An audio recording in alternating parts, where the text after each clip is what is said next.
Most people have never stopped to think about where their next meal comes from, not in a philosophical sense, in a purely mechanical one. The assumption is simple: food is there when you need it.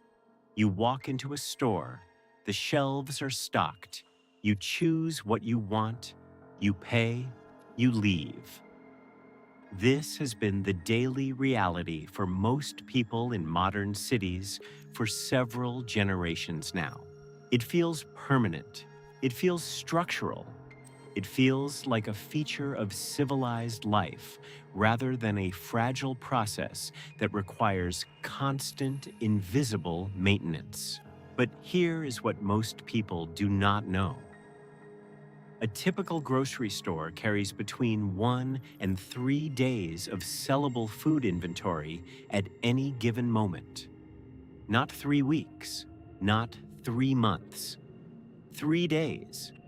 Some estimates place it slightly higher at 4 or 5 days, depending on the store's size, location, and product mix. But the core reality does not change significantly across those numbers. Urban food systems, which feed tens of millions of people across dense metropolitan areas, are not designed around storage. They are designed around flow. Constant, uninterrupted, precisely timed flow. And when that flow slows down, even briefly, the consequences move faster than most planning models predict.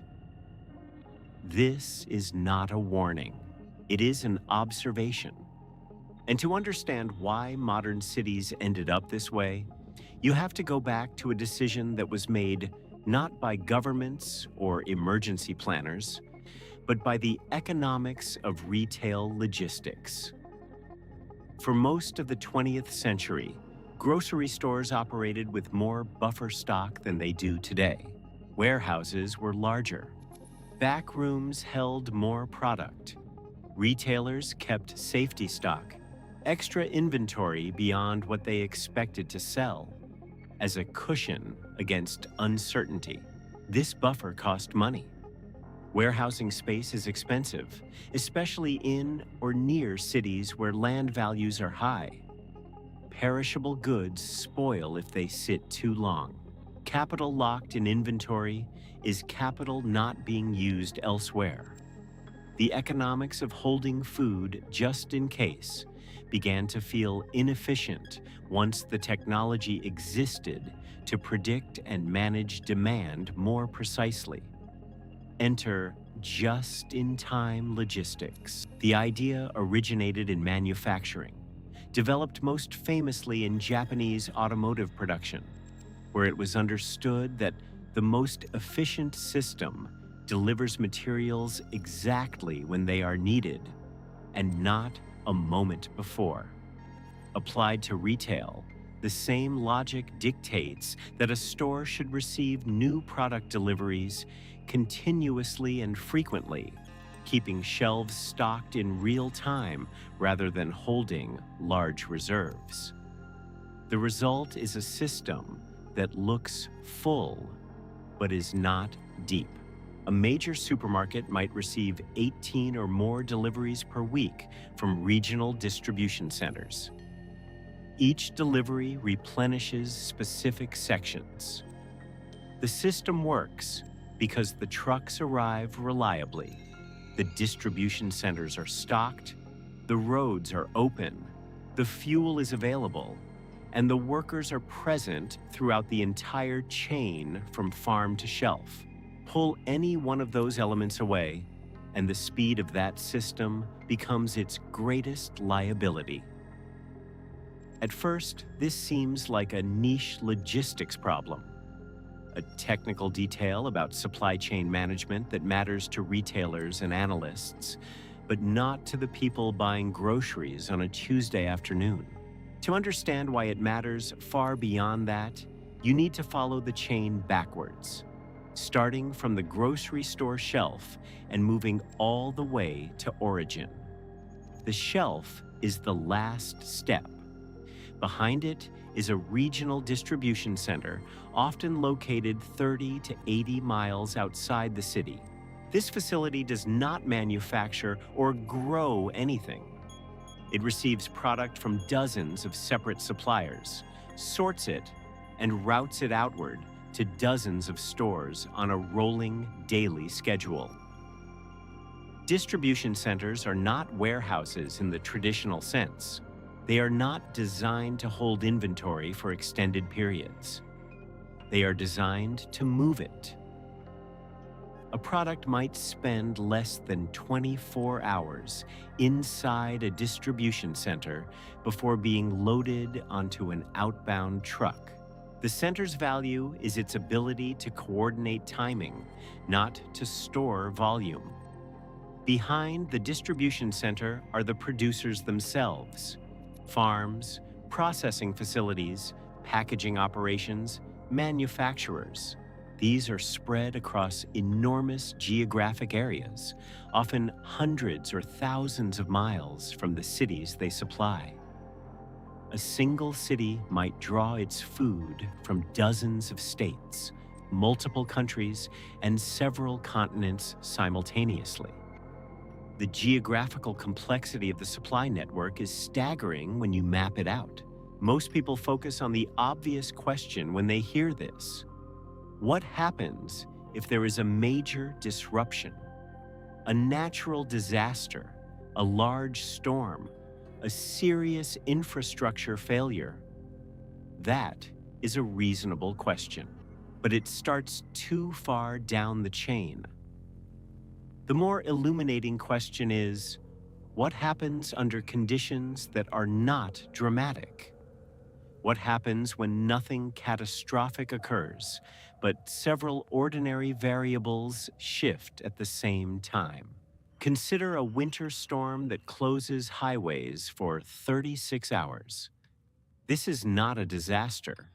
It happens dozens of times each year across North America and Europe. It delays trucks. It slows deliveries. It does not stop them permanently. Under normal circumstances, stores absorb the delay and restock within a day or two once roads reopen. But look more closely at what happens during those 36 hours. When people sense that supplies might be temporarily disrupted, they buy more than they normally would. This is not irrational behavior.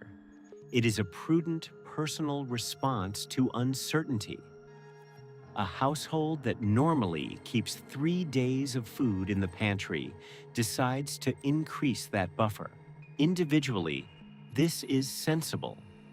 Collectively, it accelerates exactly the shortage that each individual is trying to insulate themselves against. Economists call this demand surge. Emergency managers call it panic buying.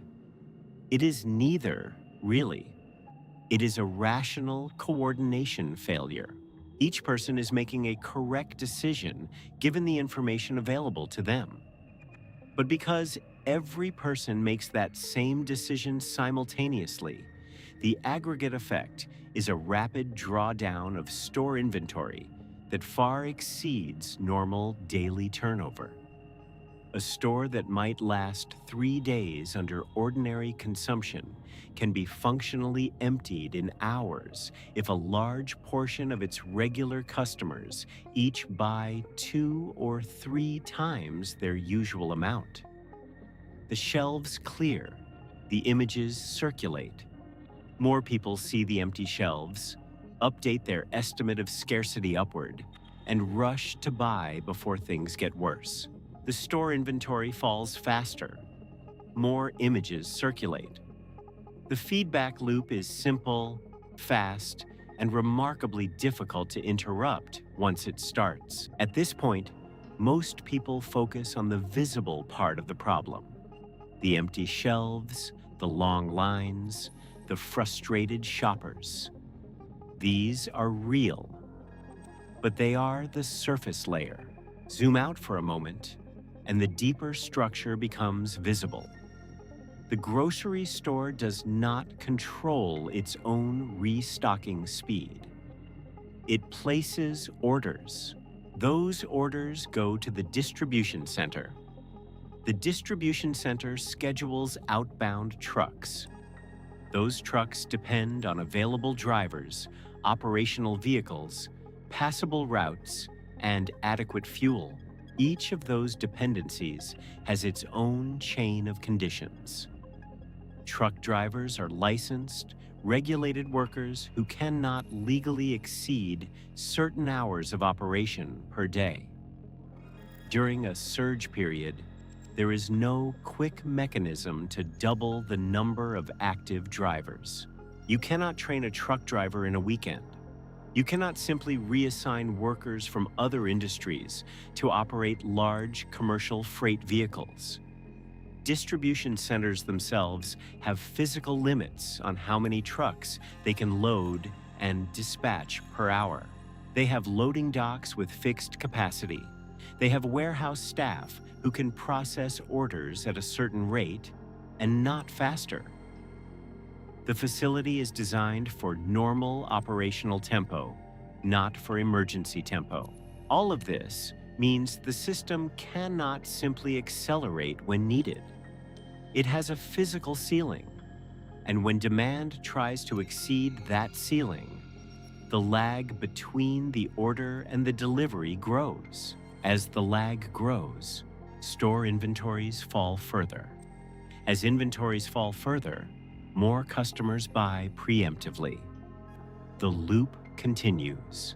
This is the mechanism, not a sudden catastrophe, not a single point of failure, a dynamic system entering a state where its normal corrective mechanisms are outpaced by the rate of the problem. Now, consider the geography of all this. A city like New York has roughly 8 million people within the 5 boroughs. The broader metropolitan area is significantly larger.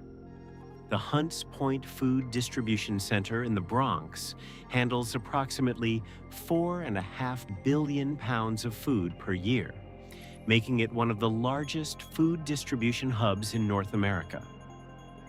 A significant portion of the produce and protein consumed daily in the New York City area passes through this single facility or its immediate counterparts. Hunts Point sits in a flood-prone area near the waterfront. The access roads serving it are limited.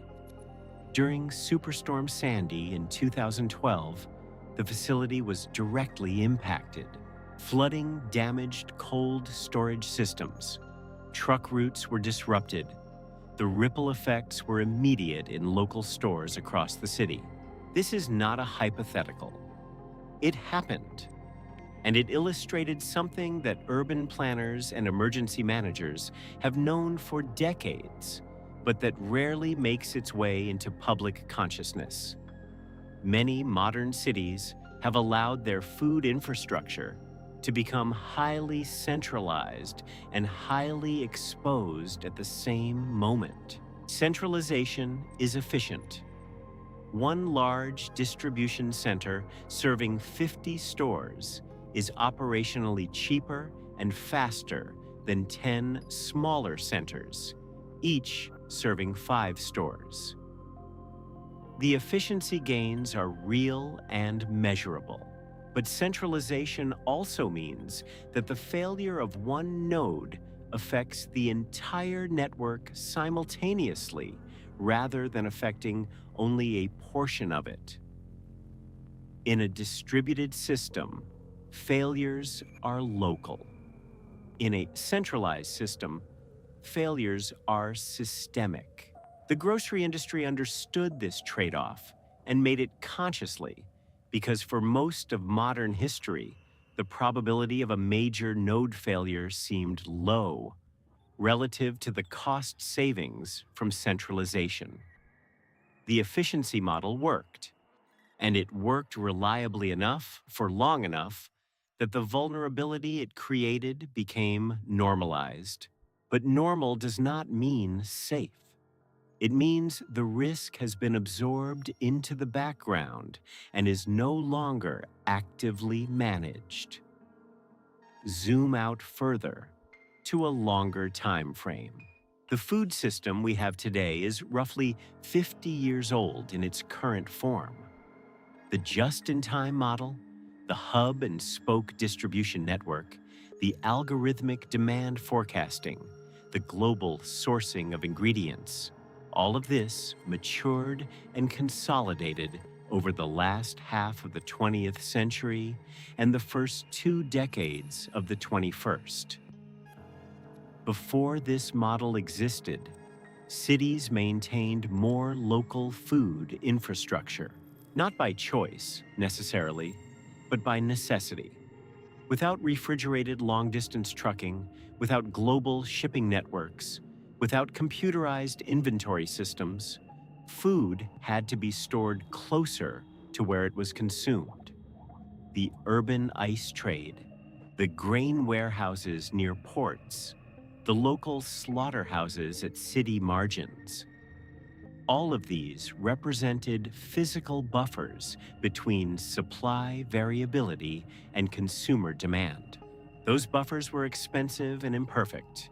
They also spoiled product, wasted labor, and created health hazards. The transition away from them was not a mistake. It was an improvement on many dimensions simultaneously. But the transition also removed a structural redundancy that cities had never consciously chosen to build.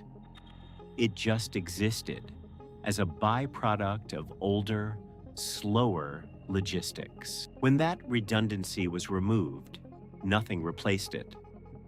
The assumption was that the new system was reliable enough that buffers were unnecessary. And for most circumstances, that assumption held. The question that the 3-day figure raises is not whether the system is good or bad. It is, what is the realistic envelope of conditions under which it continues to function? And are those conditions more or less likely to remain stable in the coming decades? Consider what the system requires in order to function normally.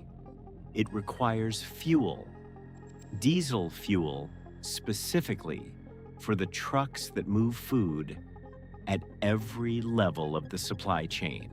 Virtually every step between farm and shelf involves diesel combustion.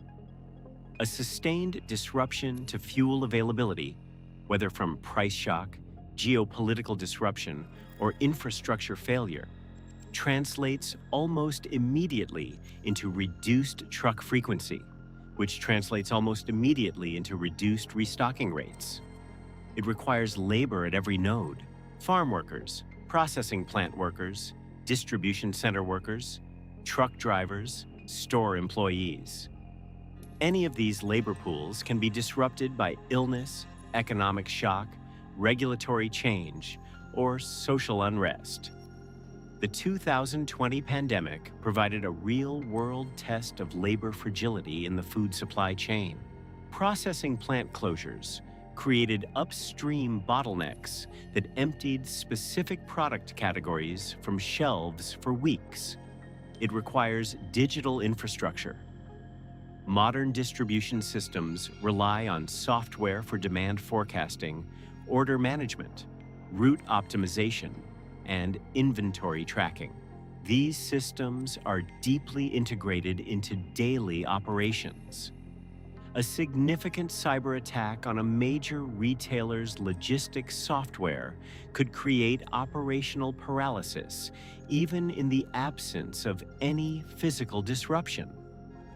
It requires stable road infrastructure, not perfect roads, but roads that are passable, bridges that hold weight limits, ports that can operate. Infrastructure in many developed countries is aging. Deferred maintenance accumulates. Bridges are downgraded. In any given region, a sudden infrastructure failure, a bridge closure, A tunnel flood can cut off a distribution route that serves hundreds of thousands of people. At first, this seems like a list of unlikely scenarios. Each one individually has a low probability. But these are not independent risks. They are interconnected. A severe weather event simultaneously affects roads, fuel distribution, labor availability, and power supply. A major economic disruption simultaneously affects fuel costs, labor markets, and consumer demand patterns. Real-world failures tend to be compound events, not single variable incidents. The probability of any single disruption may be low, but the probability of some combination of disrupting factors occurring within a given year is meaningfully higher. Most emergency planning agencies in major developed countries have documented food supply vulnerability in their risk assessments. What is notable is not that the risk is unknown.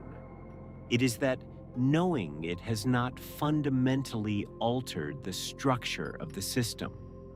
The system continues to optimize for efficiency because that is what the economic incentives reward. Resilience is costly, does not generate quarterly returns, and is invisible when it works. There is a logic problem embedded here. A resilient food system would require retailers to hold more inventory, build more redundant distribution capacity, source from more geographically diverse suppliers, and invest in local food infrastructure. Every single one of these measures costs money without generating proportional revenue in normal times. The firm that invests heavily in resilience competes against firms that do not, and in normal times, the less resilient firm has lower costs and can offer lower prices. This is not a failure of individual decision-making. It is a structural feature of competitive markets in which the costs of systemic risk are distributed across the entire population, while the benefits of risk reduction accrue to specific actors who may not capture them financially. In other words, the market does not price resilience correctly because the downside of fragility is paid for collectively, in crisis, long after the decisions that created the fragility were made.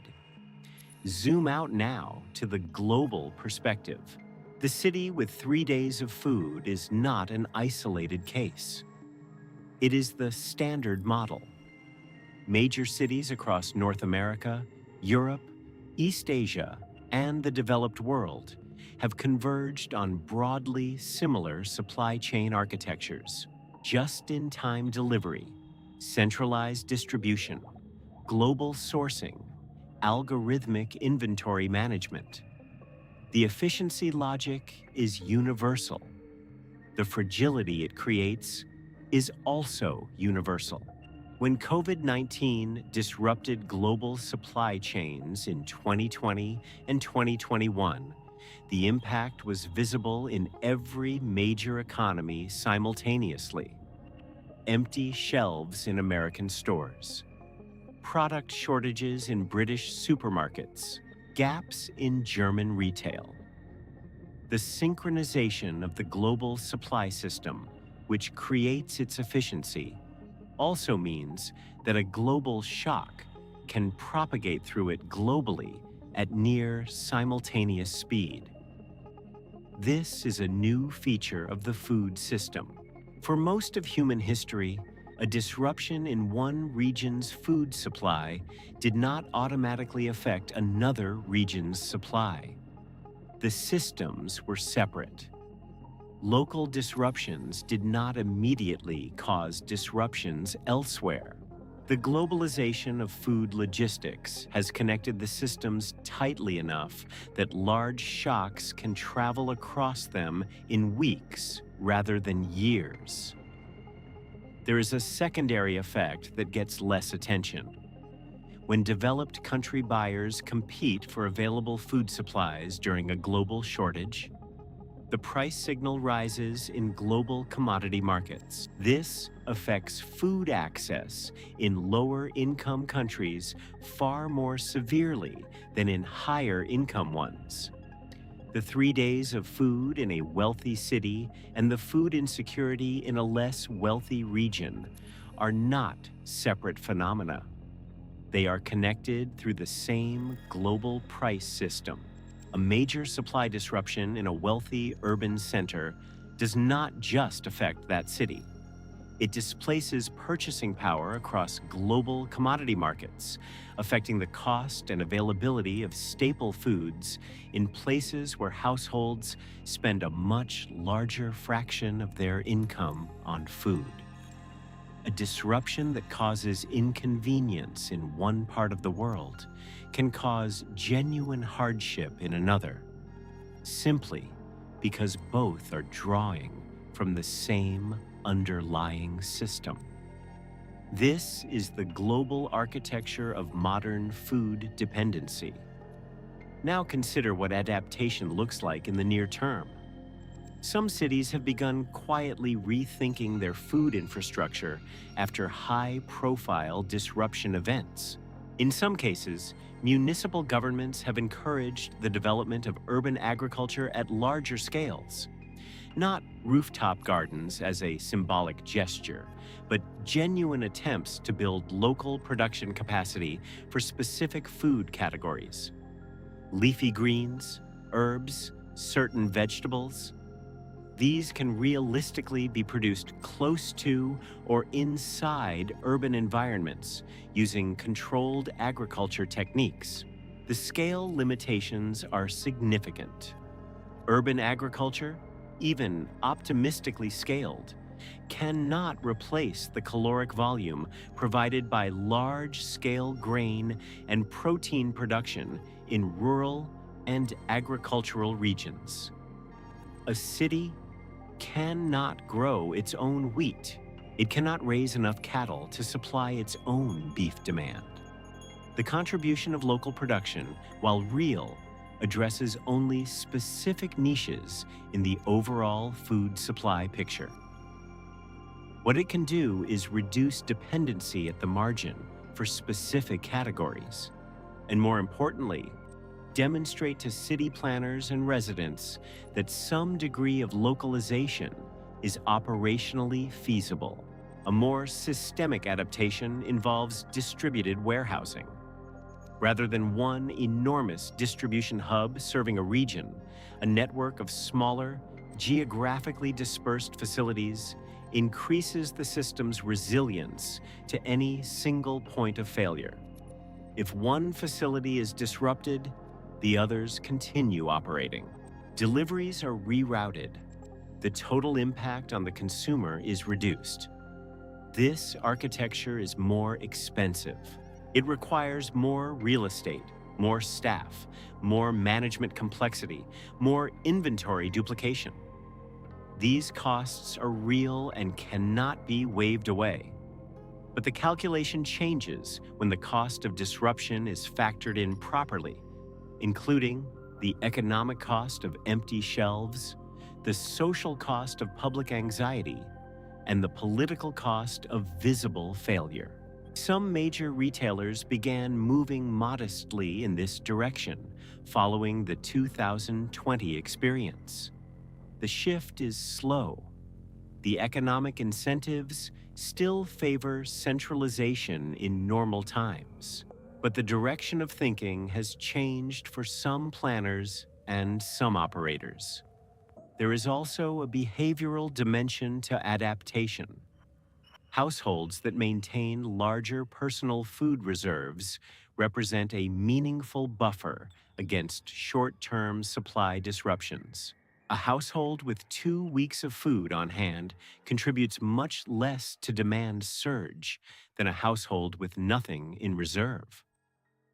When a weather event or news story triggers purchasing behavior, the household with reserves has no urgent reason to rush to the store.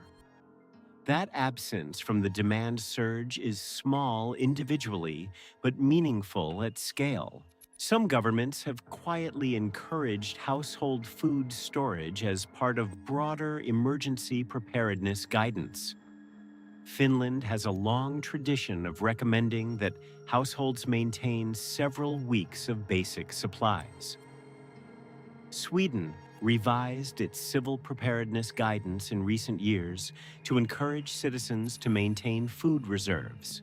These recommendations are less common in countries where civil emergency planning is less embedded in public culture. The tension here is visible. Encouraging households to store food improves systemic resilience, but also shifts the burden of buffer maintenance from the commercial system onto private individuals. It is a quiet form of decentralization, spreading the cost of resilience across millions of households rather than concentrating it in the supply chain. Whether this is a good outcome depends on how you frame the question. If the goal is system resilience, distributed household stocks clearly help.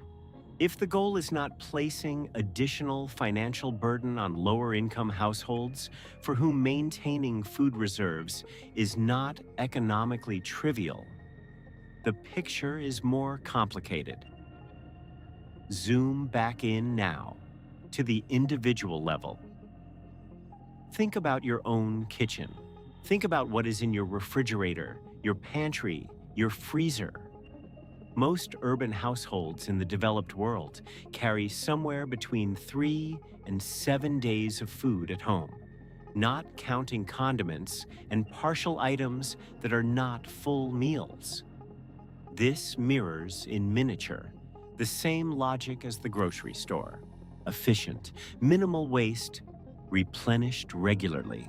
The household food reserve and the grocery store shelf are the two outermost layers of a supply system that extends thousands of miles. When both layers are thin simultaneously, when the store has 2 days of stock and the household has 1 day of food, the margin between normal function and visible shortage is extremely small. This is the actual meaning of the 3-day figure. It is not that a disruption will necessarily happen. It is that if one does, the distance between normal daily life and real scarcity is measured not in weeks, but in days. The timeline from disruption to empty shelf to empty household pantry can be remarkably compressed, and the actions taken during that compression by individuals, by store managers, by distribution operators, by city governments, by national authorities are taken under time pressure, with incomplete information, under social and political stress. Good decisions made under those conditions are possible. They are also not guaranteed. History provides examples in both directions. Supply disruptions that were managed competently, where communication was clear, rationing was organized, restocking was prioritized, and the worst outcomes were avoided. And supply disruptions that cascaded, where early poor decisions compounded downstream, where information failures led to misallocation, where social trust broke down faster than the logistics problem did. The difference between those outcomes is not primarily a function of the severity of the initial disruption. It is a function of the institutional capacity, the quality of pre-existing planning, the depth of public trust, and the speed of coordination among actors in the system. Cities with strong institutional capacity and high social trust have historically managed supply disruptions better than cities without those features, even when the physical circumstances were similar. This suggests that The most important variable in urban food resilience is not the size of the warehouse or the number of trucks. It is the quality of the organizations and relationships that manage the system when things go wrong. That is not a comforting conclusion if you are looking for a simple engineering fix, but it is probably the most honest one. Zoom all the way out now to the broadest possible frame. Human civilization spent most of its existence in direct relationship with food production. The majority of human labor for most of human history was agricultural. Famines were not distant abstract risks. They were recurring realities that shaped population distribution, political structures, migration patterns, and social organization across centuries. The transition to industrial food systems removed most of the developed world's population from direct contact with food production. This was, on balance, enormously beneficial. It freed human labor for other uses. It raised caloric availability. It reduced famine mortality dramatically. The Green Revolution alone is credited with saving hundreds of millions of lives by raising grain yields in regions that had been chronically food insecure. But the transition also created a specific kind of cognitive distance. Most people in modern cities have no working knowledge of how food is produced, processed, distributed, or how the systems that deliver it can fail. This is not ignorance in the derogatory sense. It is a reasonable consequence of a highly specialized society. You do not need to understand the electrical grid to use electricity. You do not need to understand logistics software to buy groceries. The problem is that understanding how a system works is one of the inputs that makes collective responses to its failure more rational and more effective. A population that understands, even in general terms, how the food supply functions is better positioned to make calm, sensible decisions during a disruption than a population that experiences the system entirely as magic. Food appearing on shelves from nowhere, reliably, until one day it does not. The 3-day figure is a way of making that invisible mechanism visible for a moment, not to induce fear, not to suggest that collapse is imminent or inevitable, but to create the specific kind of awareness that leads to better individual behavior, better civic expectations, and better political support for the investments in resilience that the system needs. Understanding that the grocery store shelf is the end of a long, thin, fragile thread is not the same as believing the thread will break tomorrow. It is simply knowing what you are holding.